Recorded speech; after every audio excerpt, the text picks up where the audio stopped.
යාළුවනේ අපි කවුරුත් අඩුවට බඩු ගන්න යන සෙනග පිරුණු පිටකොටුවට ඒ නම හෙදුන විදිය දන්නවද?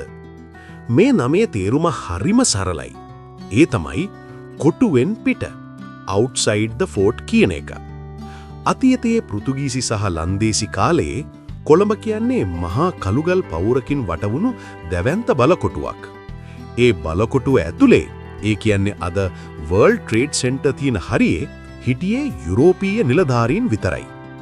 ඒ ආරක්ෂිත කොටුවෙන් පිට සාමාන්‍ය මිනිස්සු වෙළඳාම් කරපු ජීවත් වුණු ප්‍රදේශය තමයි පිටකොටුව උනේ. ඒ වගේම ඉංග්‍රීසියෙන් මේකට කියන පෙට්ටා කියන නම හැදිලා තියෙන්නේ දමිළ භාෂාවේ පේට්ටයි කියන වචනයෙන්.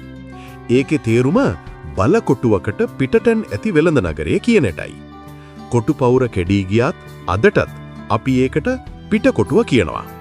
මේ වගේ තවත් කතා දැනගන්න උරුමේ රහස ෆලෝ කරන්න.